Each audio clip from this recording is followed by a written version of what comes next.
Salve, salve galerinha, professor Romulo na área e com mais uma aula de física para vocês. Nesta aula de hoje nós faremos alguns exemplos aplicando a teoria apresentada na aula sobre o campo magnético numa espira circular e também vamos aplicar as equações e conceitos apresentados na aula sobre campo magnético de um condutor reto. Beleza? Vou deixar as aulas aqui, assistam para que vocês tenham um referencial teórico para entender aqui a resolução dos nossos problemas, beleza?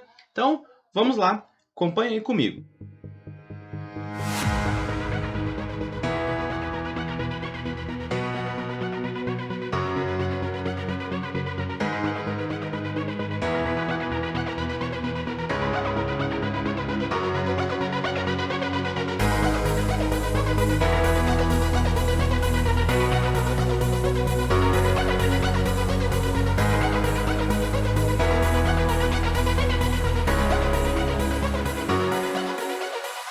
Vamos à leitura do nosso primeiro exemplo. Duas espiras circulares, concêntricas e coplanares, de raios praticamente iguais a 2 μπ, são percorridas pelas correntes elétricas I1 igual a 5 A e I2 igual a 3 A, indicadas na figura.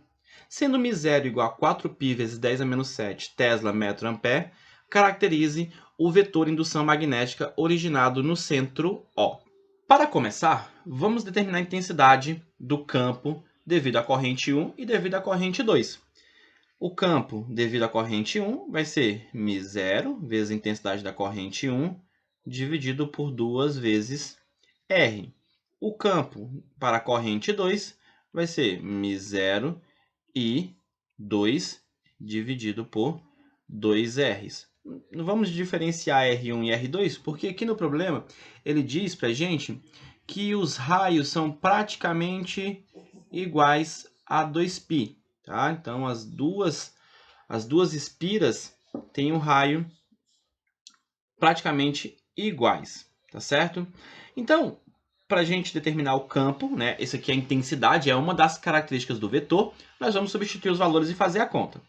Para o campo 1, μ0 vale 4π vezes 10 a menos 7. A corrente I1, segundo o problema, vale 5 amperes, dividido por 2 vezes 2π, que é o raio, né?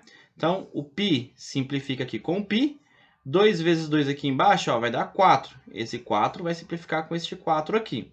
Beleza? Então, vai ficar o campo 1, 5 vezes 10 elevado a menos 7. A unidade de medida do campo é Tesla. Mesma coisa faremos aqui para o campo 2. Campo 2, constante é 4 vezes 10 elevado a menos 7, vezes a intensidade da corrente I2, que aqui, segundo o problema, vale 3 amperes. Então, está aqui 3, dividido por 2 vezes o raio, que é 2π. Mais uma vez, 2 vezes 2 vai dar 4, cancelar com 4. Aqui tem o π, né? Esse π vai cancelar com o π. Então, campo 2 vai ser 3 vezes 10 elevado a menos 7 Tesla.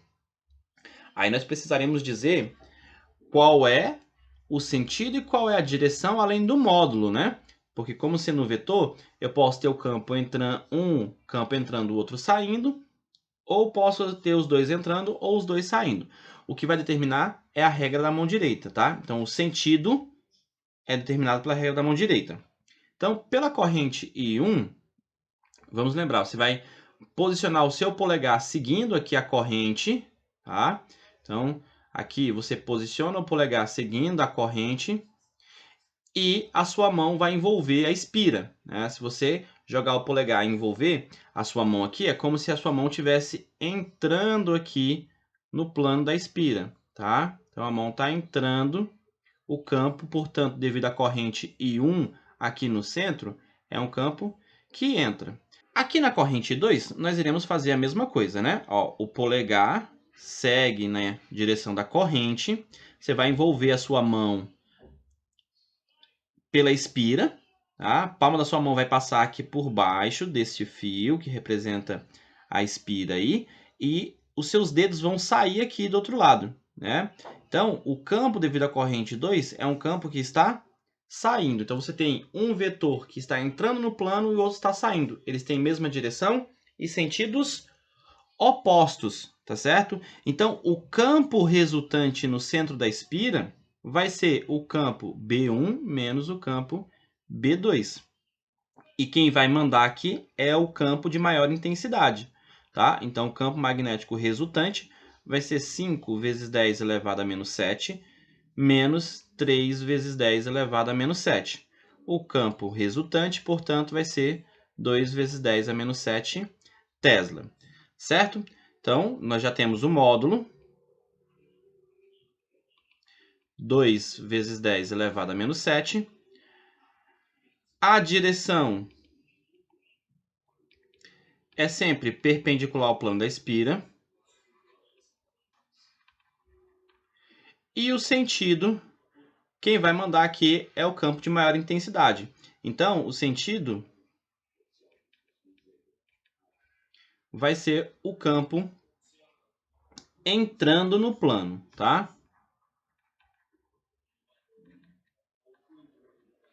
Entrando aqui no plano da espira, beleza? Então, toda vez que você precisar caracterizar o vetor indução magnética, você vai ter que dizer qual é o módulo, qual é a direção e qual é o sentido. Então, aqui finalizamos o nosso primeiro exemplinho. Vamos então, pessoal, ao nosso segundo e último exemplo desta aula de hoje. Leitura. Na figura, tem-se as seções transversais de dois condutores retos, A e B, paralelos e extensos. Cada condutor é percorrido por uma corrente elétrica de intensidade 5 A, no sentido indicado. Determine a intensidade do vetor indução magnética resultante no ponto P, que dista R igual a 0,20 metros de cada condutor. Como se orienta uma pequena agulha magnética colocada em um ponto P? É dado μ0 igual a 4π vezes 10 a menos 7 Tesla metro por ampere. Então, aqui ele está nos pedindo para determinar a intensidade do vetor indução magnética. Ele quer o módulo do vetor indução magnética num ponto distante R, 0,20 metros do fio. Tá certo? A intensidade das correntes nos fios A e B valem 5 amperes. Vamos lembrar como calcular a intensidade do campo em um ponto P devido a um fio. O campo B vai ser μ0 vezes a intensidade da corrente dividido por 2 vezes π vezes R, onde R é a distância até o ponto P. Como a distância R é exatamente a mesma para A e para B, e a corrente que percorre o fio A e percorre o fio B é a mesma, podemos concluir que este campo, devido ao fio A, ele vai ser igual ao campo devido ao fio B, e aí nós vamos simplesmente fazer uma única conta, tá? Isso porque a intensidade das correntes em A e B e a distância ao ponto são as mesmas, tá certo? Por isso nós vamos fazer uma única conta. Aqui, então, é só substituir os valores. Vamos chamar aqui B esse campo.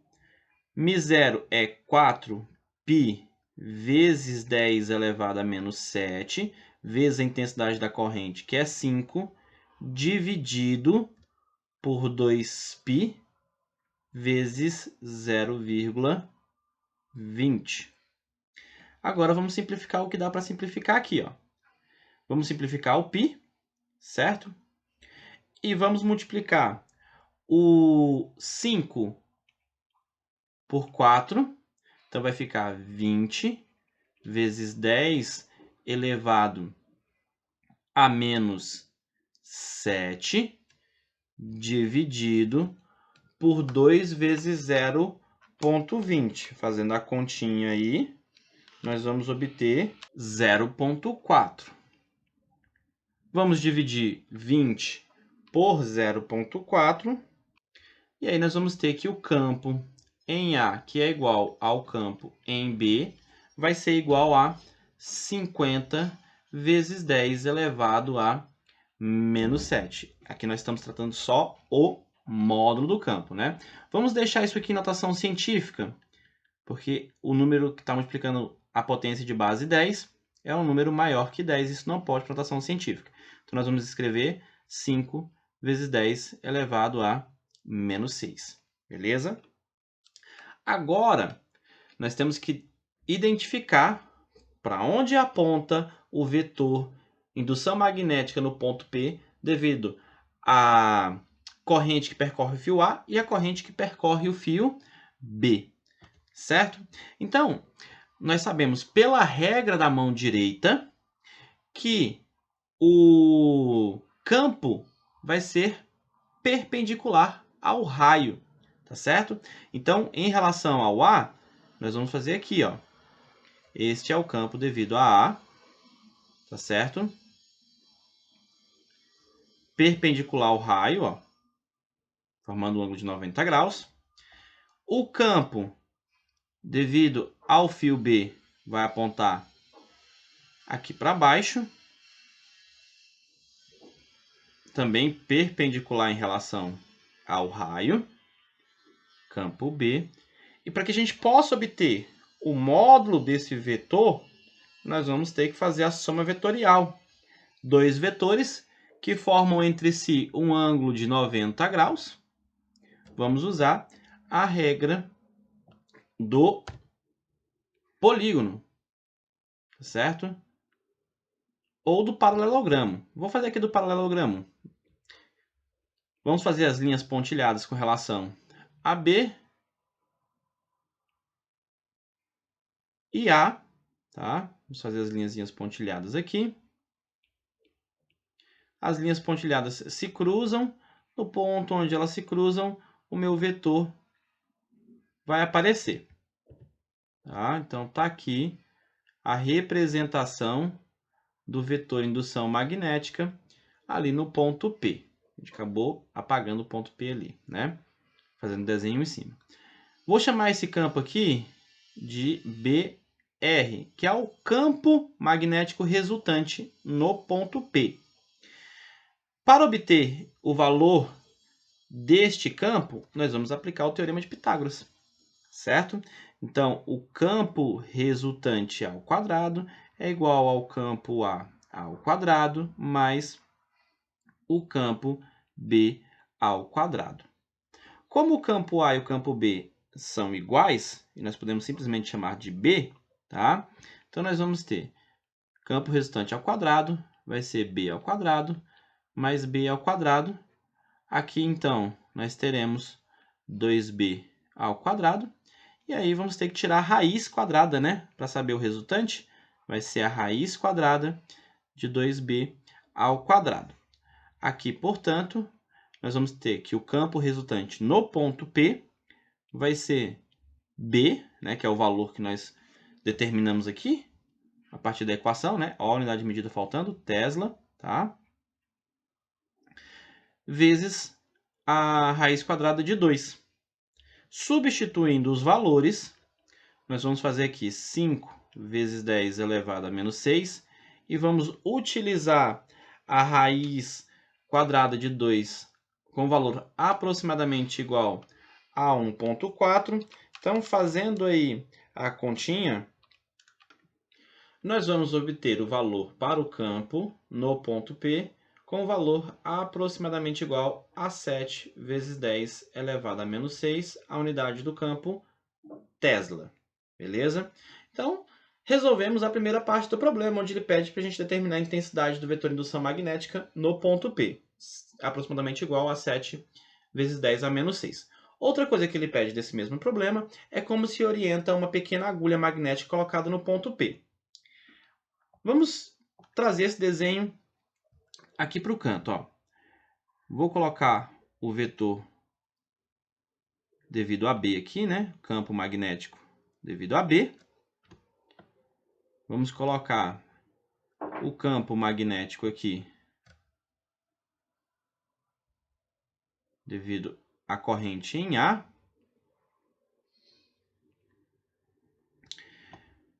Aqui está o ponto P, certo? E aí vamos desenhar o vetor resultante aqui no ponto P. Está aqui o vetor resultante no ponto P. Bem, essa agulha, né? Essa agulha magnética é aquela que a gente tem nas bússolas, beleza? Então, quando ela for colocada ali no ponto P, o que vai acontecer é o seguinte: a agulha que indica o norte vai se alinhar com o resultante aqui, ó.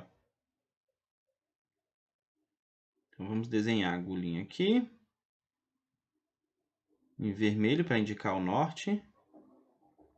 Tá? Então, aqui nós temos a parte da agulha que indica o norte e a outra parte da agulha aqui que indica o sul.